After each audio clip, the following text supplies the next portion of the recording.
कल सचिव साहब आए थे, उन्होंने यहाँ पर आके और धमकी दी है कि मकान खाली कर दीजिए सारे, नहीं तो हम तुम्हारे सारे मकानों को तोड़ डालेंगे, सामान ये सब छोड़ देंगे। हमारे जो उन्होंने कहा कि जो घर में होगा उसको भी बाहर नहीं निकालेंगे और उसको भी दबा देंगे। और उसके बाद हमारी प्रशासन से लेके यहाँ से शासन प्रशासन कोई हमारी नहीं सुन रहा। धरना प्रदर्शन में बैठी थी मम्मा हमारी जी, और कल सचिव साहब आए थे जी, उन्होंने कहा कि सारे मकान तोड़े जाएंगे। जी, इस दहशत के मारे हमारी माँ की मृत्यु हो गई जी, सुन के।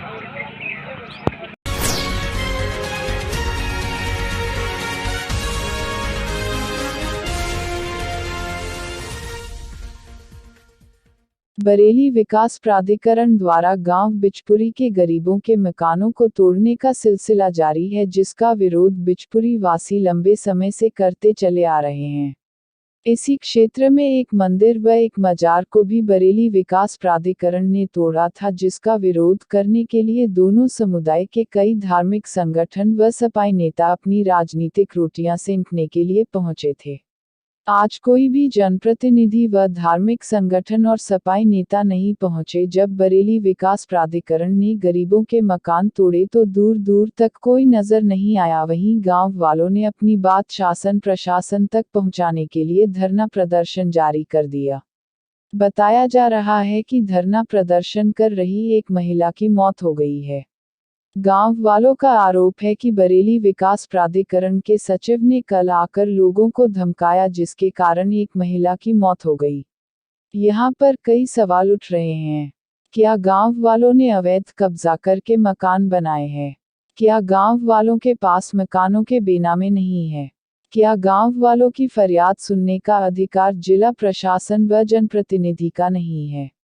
क्या बरेली विकास प्राधिकरण द्वारा इसी तरह से शहर भर में अवैध बने निजी अस्पताल व शादी हाल आदि पर कार्यवाही की जाएगी? क्या अब जनप्रतिनिधि व जिला प्रशासन गांव वालों की फरियाद सुन पाएगा? क्या बरेली विकास प्राधिकरण की तानाशाही के सामने जिला प्रशासन व जनप्रतिनिधि बौने हैं? आखिर कौन सुनेगा गांव वालों की फरियाद? और धरना प्रदर्शन कर रही महिला की मौत पर नियमानुसार कोई कार्यवाही हो पाएगी या यूं ही आंसू बहाने के लिए ही गांव वालों को छोड़ दिया जाएगा? आज गांव वालों ने अपनी बेबसी सुनाते हुए कहा। तेज बरेली न्यूज से जमीर अहमद की रिपोर्ट। क्या नाम है आपका? हमारा नाम श्यामाचरण प्रजापति है। क्या पूरा मामला है यहाँ? यहाँ पूरा मामला ये है कि अभी कुछ समय से हम यहाँ पे रह रहे, कम से कम 15-20 साल से यहाँ रह रहे हैं। उससे पहले हमारे अभी ये 15-20 साल से रह रहे हैं, उसके पहले हमारे लिए यहाँ कुछ पता नहीं था कि क्या है क्या मामला नहीं है। उसके बाद हमने बैनामा कराया, उसके बाद यहाँ बता रहे हैं अब कि बीडीए की ज़मीन है ये। अब बीडीए वाले हमारे लिए धुस्तीकरण पे तुले हुए हैं। बीडीए वाले कहते हैं कि यहाँ पर ये मकान नहीं है, ये सब ज़मीन खाली पड़ी हुई है, अवैध है। मगर ये हमारे देखिए, आप इधर कैमरा घुमाइए इधर के लिए कि देखिए कि यहाँ मकान है या नहीं है, ये खाली ज़मीन है। अब ये कम से कम हमारे लिए 2 साल से चिंता विषय ये है कि हमसे कह रहे हैं मकान खाली करो, मकान तोड़े जाएंगे। अब हमारे लिए कम 650 मकान यहाँ पे, हम बताओ बेघर हो जाएंगे, गरीब आदमी हम कहाँ जाएंगे, क्या करेंगे? और अभी कुछ दिन पहले 3 दिन पहले, अभी 3 तारीख के लिए यहाँ पर 10-12 मकान तोड़ भी दिए गए। 10-12 मकान तोड़ दिए गए। उसके बाद कल सचिव साहब आए थे, उन्होंने यहाँ पर आके और धमकी दी है कि मकान खाली कर दीजिए सारे, नहीं तो हम तुम्हारे सारे मकानों को तोड़ डालेंगे, सामान ये सब छोड़ देंगे। हमारे जो उन्होंने कहा कि जो घर में होगा उसको भी बाहर नहीं निकालेंगे और उसको भी दबा देंगे। और उसके बाद हमारी प्रशासन से लेके यहाँ से शासन प्रशासन कोई हमारी नहीं सुन रहा है, क्योंकि हम एक बार नहीं, हम 10 बार 2 साल के अंदर कम से कम 10 बार हम उस पर डीएम साहब के यहाँ गए। कम से कम तब से 3-4 डीएम बदल गए हैं, हर किसी के पास गए, कमिश्नर साहब के पास गए, मगर कोई हमारी सुनने को तैयार नहीं है।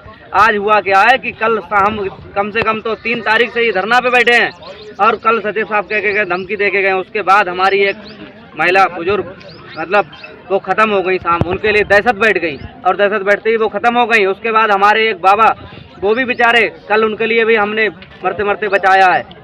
और हमारी कोई सुनवाई नहीं हो रही। हम तो ये मांग करते हैं कि हमारी सुनवाई करी जाए शासन प्रशासन से ऊपर तक, ये से लेके योगी मोदी तक और राष्ट्रपति तक हमारी बात पहुंचाई जाए, जिससे कि हमारा समाधान करा जाए। हमारे छोटे छोटे बच्चे बेघर हो जाएंगे, हम कहाँ जाएंगे? हम बताओ, हमने थोड़ा थोड़ा करके तो बनाया, अब हमारे बच्चों की लिखाई पढ़ाई सब कुछ है, ब्याह शादी भी है। अब हम बताओ ये अपना दोबारा घर बनाएंगे, क्या करेंगे? अब बीडीए हमसे कहता है कि हाँ हम प्लाट दे देंगे। हम ये भी बात कहते हैं कि बीडीए कहता है हम प्लाट देंगे, मगर वो प्लाट क्या हमें फ्री देंगे? फ्री तो दे नहीं रहे। हमसे कह रहे हैं कि हम उनके लिए 15,000 रुपये वर्ग मीटर देंगे। अब बताओ 15,000 रुपये वर्ग मीटर हमसे लेके और हमारे लिए कह रहे हैं किस्तों पे दे देंगे हम। अब 12,000 रुपये महीने की किस्त बांधने की बात चल रही है। अब बताओ 12,000 रुपये महीने किस्त बांधी जाएगी, हम किस तरह 12,000 रुपये दे पाएँ? जो 300 रुपये मजदूरी करने वाला आदमी है, 300 रुपये में 9,000 रुपये महीने होते हैं। अब वहाँ चाहिए 12,000, 3,000 किसके घर से चोरी करके लाऊंगा या फिर मैं क्या करूँगा? जो अब 300 रुपये। क्या नाम है आपका? हरिशंकर। जी, ये जो मृतक महिला है इनके कौन है आप? इनकी पुत्र है। पूरा मामला क्या है?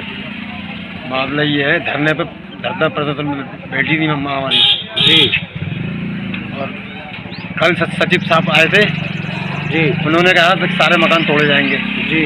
इस दहशत के मारे हमारी माँ की मृत्यु हो गई जी सुन के।